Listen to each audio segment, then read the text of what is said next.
দীপাবলি এসে গেছে, তাই পাখিদের খুবই আনন্দ, কেননা তারা প্রত্যেক বছরের মতো এবারও আনন্দ করবে। টুনি বোন, এবারও আমরা অনেক আনন্দ করব, সবাই মিলে অনেক বড় বড় বাজি ফোটাবো। কাল সন্ধেবেলা সবাই একসঙ্গে হয়ে অনেক মজা করব।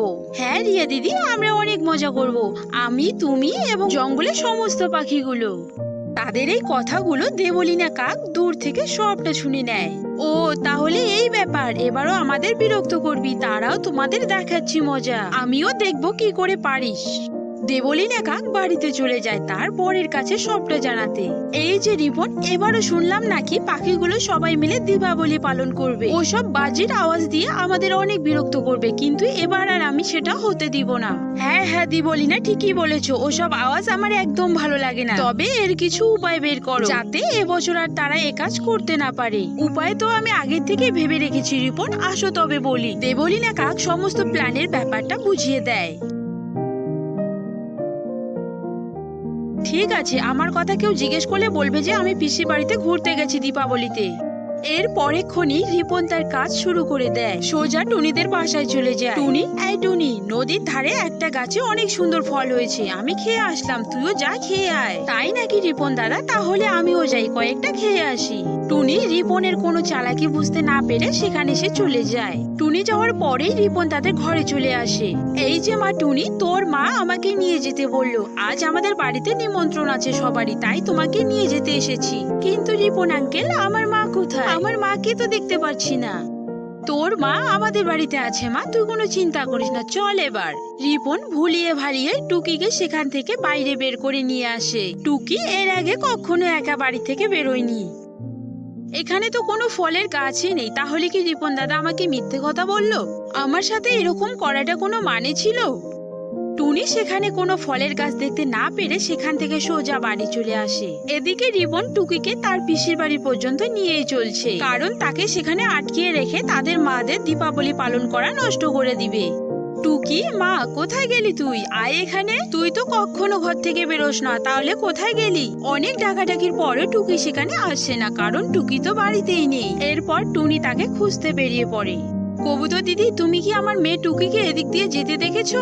অনেকক্ষণ ধরে মেয়েটাকে আমি খুঁজে পাচ্ছি না। না রে টুনি বোন, আমি দেখিনি, এদিক দিয়ে যেতে দেখলে আমি ঠিকই বলতাম তোকে। চল তাহলে আমিও তোর সঙ্গে সঙ্গে খুঁজতে বেরোই। টুনি ও কবুতর টুকিকে খুঁজতে বেরিয়ে পড়ে সব জঙ্গলের এধার ওধার পর্যন্ত। আর তাদের এই খুঁজতে বেরোনো দেখে দেবলীনা কাক তো অনেক খুশি হয়ে যায়। হ্যাঁ, এবার কর দেখে দীপাবলি পালন, বড় শখ হয়েছে। এদিকে রাস্তায় তারা টিপু পাখির দেখা পেয়ে যায়। টিপু, তুই কি আমার মেয়েকে কোথাও যেতে দেখেছিস? হ্যাঁ হ্যাঁ দেখেছি টুনি আন্টি, ও তো রিপন আঙ্কেলের সাথে কোথায় যেন যাচ্ছিল। ও এই ব্যাপার, আমার কাছে এখন পরিষ্কার টুনি, রিপনই ওকে কিডন্যাপ করে নিয়ে গেছে। চলো এবার রিপনের বাড়ি। তারা তিনজন মিলে রিপনের বাড়িতে চলে যায় তাদের টুকিকে নিয়ে আসতে। এই দেবলীনা, সত্যি করে বল, তোর স্বামী আমাদের টুকিকে কোথায় লুকিয়ে রেখেছে, না হলে তোদের শেষ করে দিব। ভালোই ভালোই বল বলছি, না হলে একদম জানে মেরে দিব। এই দেবলীনা, আমার মেয়েকে তোমরা কোথায় লুকিয়ে রেখেছো, তাড়াতাড়ি এনে দাও বলছি। দেবলীনা অনেকটাই ভয় পেয়ে যায়। আমাকে মেরো না তোমরা, আমি বলে দিচ্ছি তোমাদের টুকি কোথায় আছে। দেবলীনা অনেক ভয় পেয়ে যায় এবং সবাইকে রিপনের কাছে নিয়ে যায়। রিপন, ওই রিপন, দরজা খোলো, আমি দেবলীনা। খুব তাড়াতাড়ি দরজা খোলো রিপন, এরা না হলে আমাকে মেরেই ফেলবে। রিপন, এদের টুকি এদেরকে ফিরিয়ে দাও, আমাদের না হলে জানে মেরে ফেলবে। দয়া করে রিপন, আমাকে বাঁচাও তাড়াতাড়ি। রিপন সেখানে ভয়ে আর কিছু না বলে সেখান থেকে সোজা চলে যায়। আর এদিকে টুনি ঘরে গিয়ে তার মেয়ে টুকিকে সেখান থেকে নিয়ে বাড়িতে চলে আসে। ওদিকে দেবলীনাও তাদের কাছ থেকে অনেক দূরে সরে যায়।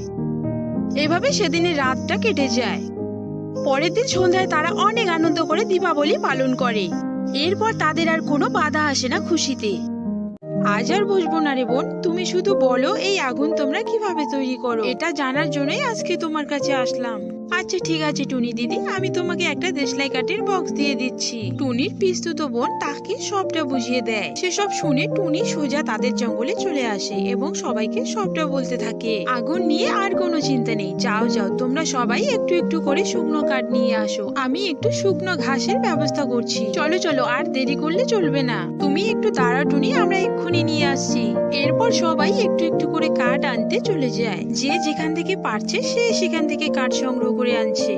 এদিকে সন্ধ্যা হয়ে যায় এবং সবার কাঠ সংগ্রহ করা শেষ হয়ে যায়। এরপর তারা সবাই মিলে সবার কাঠগুলোকে এক জায়গায় করে দেয়, দিয়ে সেই দেশলাই কাঠে দিয়ে সেইগুলোকে আগুন ধরিয়ে দেয়। আর এখন তারা অনেকটাই খুশি হয়ে যায়, কারণ তাদের শরীর সবসময় গরম রাখতে পারে। তারপর তারা সবাই মিলে গল্প করতে করতে অনেকটাই রাত পার করে দেয়।